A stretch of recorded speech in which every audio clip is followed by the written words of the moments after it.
By the way, I didn't notice, did I quit Gotland? No, we're still Gotland. What happened is, when Innkeeper took over, I inherited Holland, and my brother inherited Gotland. So this is still owned by our dynasty.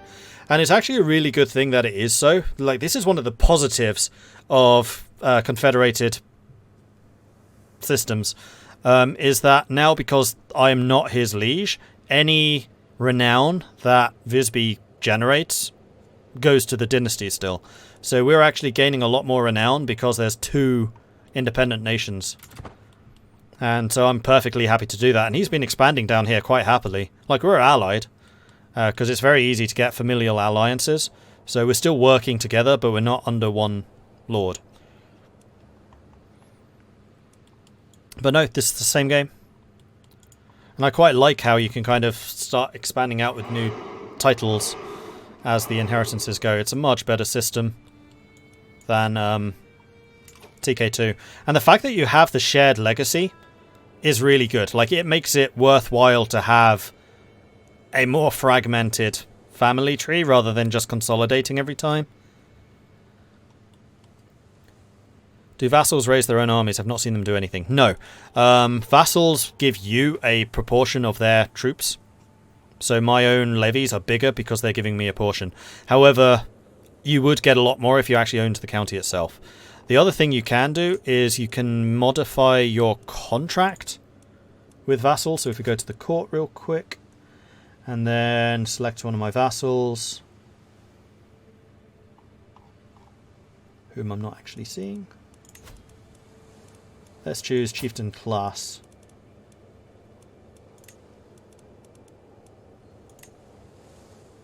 Where's the option? I know there's a way of doing this. Here, modify feudal contract. You can tweak how much they pay you in taxes and how much they pay you in levies. You can increase them to, like, higher levels, but that will cost you opinion, or you can reduce it if you want an opinion bonus. So I could say, I want all of you to give me higher vassals, higher levies rather, and then they'll give me 35% of their total levies rather than 25%. But the rest of it they keep for any expeditions that they want to undertake. You can also tweak that by laws. Oh no, that's succession law. I thought there was also a way of changing, like, the laws. Oh, it's probably under realm. Oh, realm. Right, we can now become an absolute tribal authority, which will piss my vassals off massively. But we're so massively more powerful than them, I frankly don't give a damn. And that's one step closer to feudalism. The only things we need now is Reformed Orestu faith, which we're actually super close to achieving, and all tribal era innovations, which we are really not close to achieving. But at least once we've reformed the faith, Norse is around to stay. And Catholicism's going to have a much harder time eradicating us. And the earlier you can achieve that, the better. So that's why I've gone kind of all in to grab these weird territories rather than consolidating, say, the Kingdom of Frisia.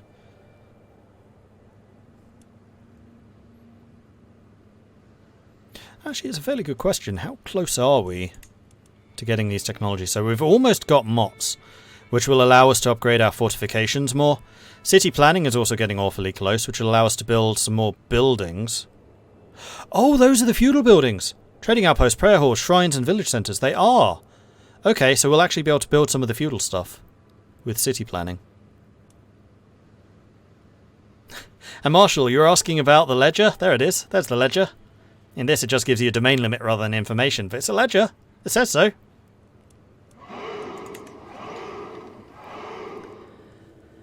Silver and Quah, thank you very much for the follows. Welcome to the channel.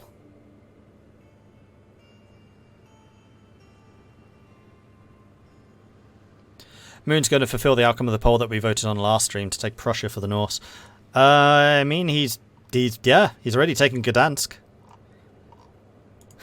That's funny how that's worked out. I like it. Is Prussia still alive? Yes, but much reduced.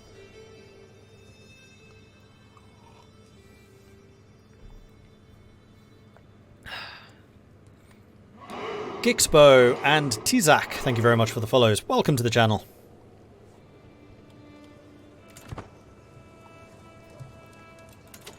How were these? Contract expiring. We'll check that in a second. Yeah, this was the big fight, and this is still giving me more stuff, which is awesome. Mercenary contract expiring. We see details here. We have just 2 days left. We can extend it for another 370 ducats. I don't know that we necessarily need to. So we'll just let them go. Because we already know that we hugely outnumber Jomtland. And here we go. We have landed. The mercenaries have gone home. Yeah, I much prefer that system where you keep them under contract for a certain amount of time. Your culture has discovered mods. So what does that mean?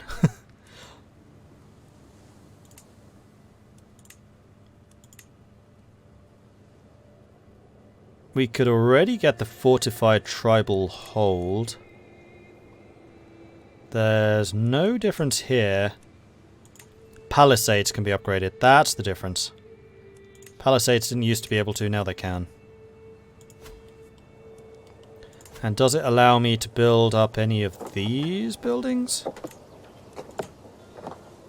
No, because we're still tribal. We can't build any of this stuff. There. Right.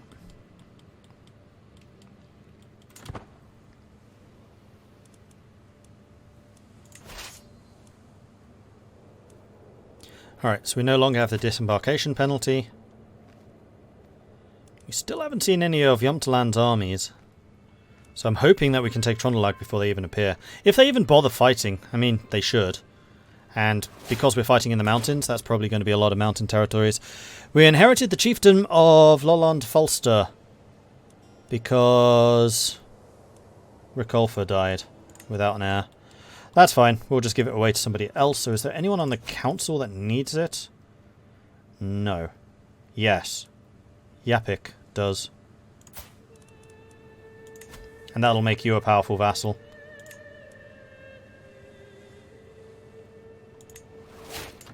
Cool. I've discovered the Count Falky inherited contract obliges him to more than you have collected.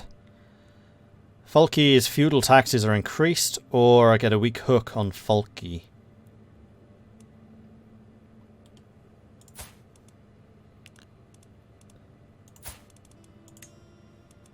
Interesting, so I get a free raise. It will reduce his opinion though, but this is a free one. So ordinarily, increasing these without a reason would cost you tyranny. Which if you have a high dread, it's fine. If you have high dread, you can just ignore the effects of tyranny. That's one way of getting around like super tyrannical playthroughs. You just play as a high dread character. So if you're a sadist or something like that. And if you go down the overseer tree of martial, you get bonus dread. Or if you have a hook, then you can do it for free. And this is technically a hook. So we've just got a low hook on Falky. Trying to think if there's any reason... Yeah, what we could do is say no. Let this slide. And then use the hook on you. And then this will allow me to increase my levies from him. So we're now going to get a bigger army instead of more taxes. Because taxes right now, frankly, pointless. I have so much money. And because I can't build any feudal buildings, I can't use that money.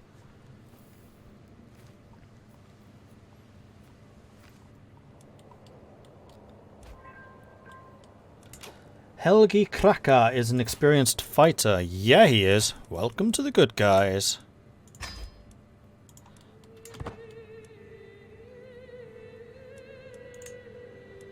I do like these guests that appear from time to time. Allows you to expand your troops. Oh, here we go. They're starting to raise some armies. Oh no, that's a raider.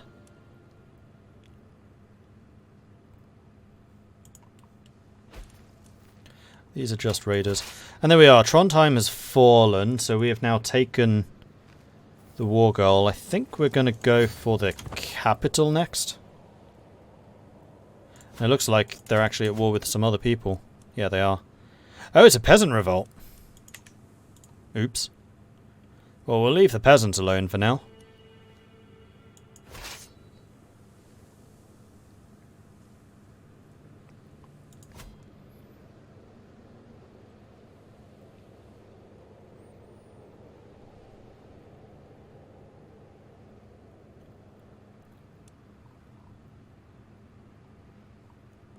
Didn't sway, it's fine. In fact, some of my nobles are probably getting a bit pissy. Egil's actually more than fine, but that's okay. Alright, siege number 2. Off we go. Unfortunately, sieges are a bit slower for us because we don't have siege engines. When do we get siege engines? Onager. Onagers are the first siege engine, so we're still a long way away from getting that. Next up will definitely be city planning. And then I think there's going to be a fairly long period of where we just don't get anything.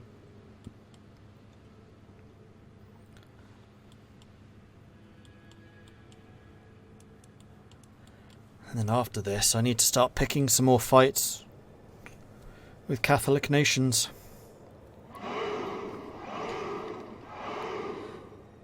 I hate giving up my details. Thank you very much for the follow. Welcome to the channel. Chiefdom of Sierland. Gained Marshal's guidance. Faction created. The Dutch Catholic Populists. Again.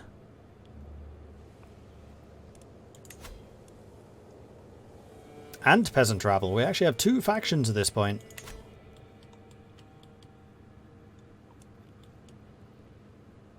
There's Telemach. Nope, that's still not Telemach's army. These guys are just raiding each other. Probably because their armies are so small. Yeah, he's down to just 500 men for some reason. There's Telemach's army. They just sieged down Tront, damn it. Saw them just too late. Well, wouldn't have mattered because I would have wanted to finish this siege. But now we can at least go and stomp them. Captured Jarl Ketil's daughter. 2 daughters, in fact. However, Glod? Oh, Vaccia, that's somewhere else. Defending in the mountains. Is this a battle I really want to follow through on? No, I don't think so. I'm not going to take your bait. I see what you're doing.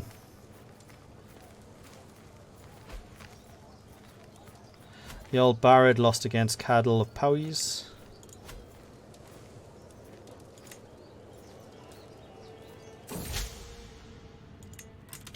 A misunderstanding. It seems that my diplomatic overtures towards Count Svein have caused a major misunderstanding. I've received a letter which makes it clear that he thinks I have been pursuing a different goal entirely.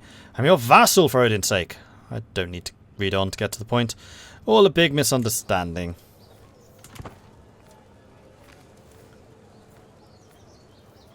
Halfway to it's becoming a paragon of virtue. That would be nice. Although there aren't very many temples in my land yet. Because, you know, can't build holdings. Greetings, my implacable liege. Dockham have become Norse. Excellent. Alright, let's move that on. In Ostfriesland. Is there a culture map mode? No. Yes. Wow, a large part of Ireland is Norse. That's interesting. Ireland's going to become a major bastion of Norse culture. A little bit of northeast England as well. I mean, that's relatively historical. This, especially here, less so. Here, maybe. Especially around Dublin, which is. Then I think Dublin starts as Norse in this.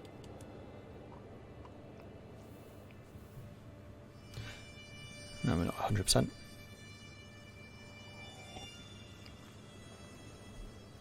Am I going to go for the Kingdom of Frisia? Yeah, probably. What tenets am I thinking of for the Northern Reformed Norse face? I don't actually know. I barely even looked at that because we've been so far away in terms of piety for it. That is something we should probably explore maybe after this war is done. So then we'll know how much piety we actually need to gain. Coveted literature. My lord! My Hofgode Ingeborg reproaches me with urgency. A local merchant has a copy of the compendious book of calculation by completion and balancing, but refuses to sell it to me. If you make him see the error of his ways, I would be in your debt. I gain 25 learning lifestyle. I gain 50. Well, that sounds like a you problem. That increases my learning? So we cook with her, I just buy it for myself. I'm buying it for myself. Good book. I will take it. Man, I have really good learning. Sweet. Which is too bad, because with my really, really good learning, I would make an excellent leader of the culture. Because we would get all of the technology. Just all of it. It's ours. Oh, they're coming back. Okay, they started to siege, but this siege is almost done. And it shouldn't take me very long to get over here.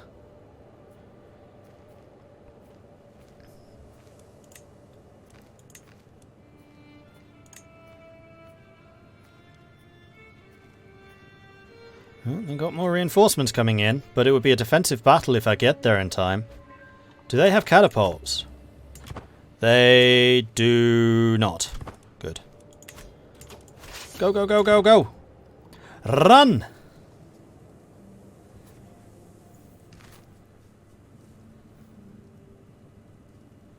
Please, before it falls again.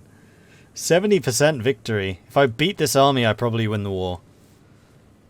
But I need to get there first, across the high mountains of central Norway. Cookbook, eat book, absorb knowledge. Good book, I'll take it, when the barbarian has an intelligence of higher than 12. They're running. Greetings, my implacable liege. Chieftain Yapik for several weeks has helped me truly understand the splendour of your rule.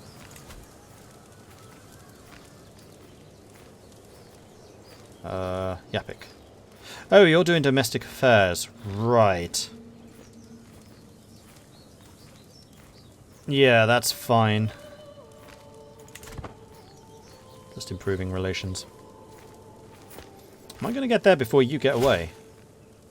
To the loathsome old innkeeper. We've been burdened with your oppressive law. Not again. Never. A peasant's lot is to serve their lord. Rally the troops. Ah, we caught one segment of their army. Not enough, though.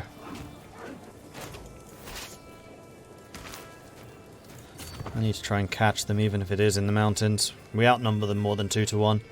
And like I said, we just need to beat their army. Oh, they're in debt. Ooh. Silver Knight comes of age.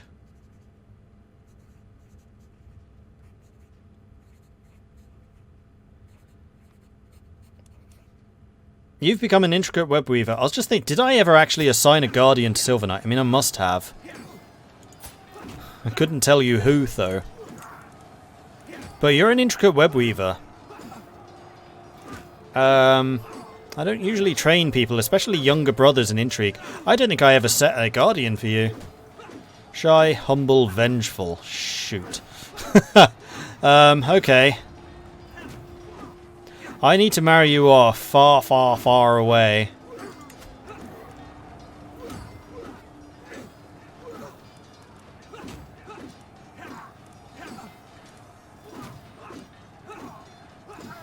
Marriage into Yorville. Oh man, that's really high intrigue. Nope. Right, so who has really good intrigue? Because we're looking at the other end. Ah, diplomat. Here we go. Sigrid. Honest, brave, generous. You sound nice. Chieftain of Sukov, Heryedlia. Stay. I mean, I do need... actually, Yaldam of Slesvig. 4 intrigue. Lazy, arrogant, fickle. Arrogant and fickle suck. Quick, diligent. Not really going to get me anything, though. Chieftain of Russa, you are a Rura kid. Arrogant, brave, compassionate. You sound lovely. High learning too. They gain 400. I gain 200. This will also result in an alliance. Done!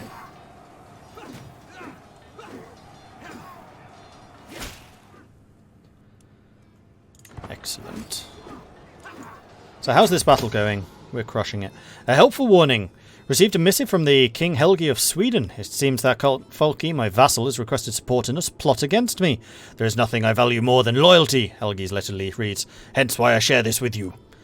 I will confront Folki. He is guilty and I publicly accuse him.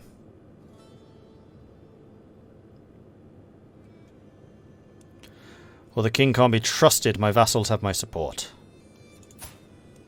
You have an intrigue of 2. Pretty sure you're telling the truth. And you're just as well. So yeah, you definitely believe in loyalty.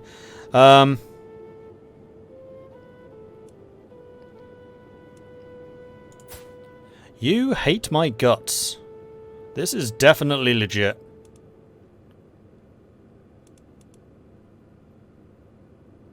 Oh, you have high learning. Hang on. You might be able to solve this.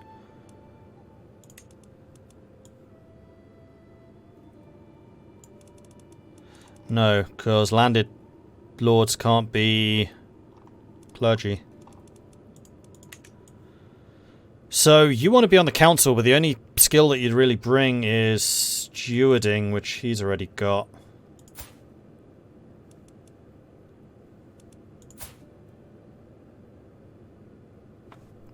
You have high prowess. You're a good fighter. Falky of Dockham.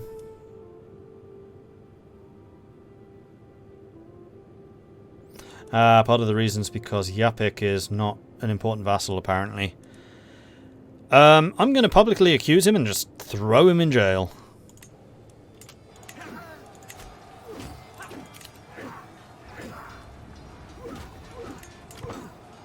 Possibly even replace him. Probably jail. Out in the open, as a gathering of many of my vassals, I declare that I have knowledge of Count Volki's treachery. Many of the other vassals rose in support. We all know this to be true. What will become of him? So he can make amends. We get a strong hook on him. And that will also increase his taxes. I'll make certain he does no harm. Which allows me to imprison him. Or I murder him. I make very certain he can do me no harm. No, I'm going to make him make amends. This will make him like me more. It'll increase his taxes. It's given me a strong loyalty hook on him. Which would actually allow me to take his territory from him. But you have served me faithfully in the past. And I'm a forgiving type, as long as you give me massive feudal troops.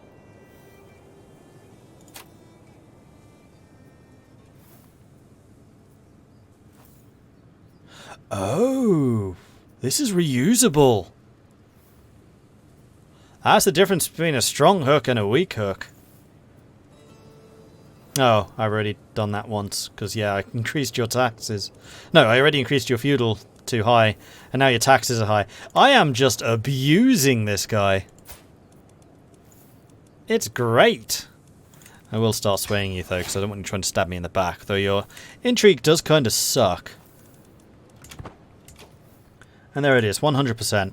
Enforce demands. Boom. Trondheim is now Dutch. And with that, I now control 3 holy sites. So, we can now take a look at the Reformed faith. Currently, we are... Where's human sacrifice? There it is. This is what we have at the moment. And when we change it next time, that's what we're going to do. So thanks everyone for watching. I do hope you've enjoyed this. If you have, be sure to hit that follow button so you get notifications when we are live again in the future. If you have really enjoyed this, then do consider supporting the channel either by becoming a subscriber, or you can, of course, become a patron over on patreon.com/MordredViking. But don't worry if this was a bit too much of a cliffhanger for you, because you want to see what happens next when we reform. You are going to have to join us again tomorrow, where we will be doing some more Crusader Kings 3, starting at 5 PM. British summertime. So hope to see you then, 5 PM BST here on this channel. Make sure you hit that follow button so that you get notifications when I do go live. I always try to personalize them for every stream, just to make them a little bit more interesting when they pop up on your phone or wherever it is that you get your notifications. I also have a Discord, which is where the community hangs out. They're a very cool bunch, and it's also my main mouthpiece to the community at large. So if you would like to join our community, then you can do so over at the Discord, which I know has been linked. I do have a YouTube channel where this series is being uploaded. I know that has been asked a few times. Yeah, the first episode should already have gone live today. Over on the channel as well is the top 10 things I wish I knew when I started Crusader Kings III. So if you are just getting started in this game for yourself and you'd like a couple of tips, top tips for how to get into it a little bit quicker and a little bit better, a couple of little things that you may not know, then do check that video out as well. And seeing as I'm going offline now, this is your perfect opportunity to go and watch it. And remember, like that and subscribe to the YouTube channel if you haven't already. That would be really massively appreciated. And tell your friends, tell your family, tell anyone who you think might be vaguely interested in such a video, because I really want to get the word out for that one, because it took a tremendous amount of work to create. I'm going to go and see if anyone else is streaming right now. I think I'm just going to filter this by CK.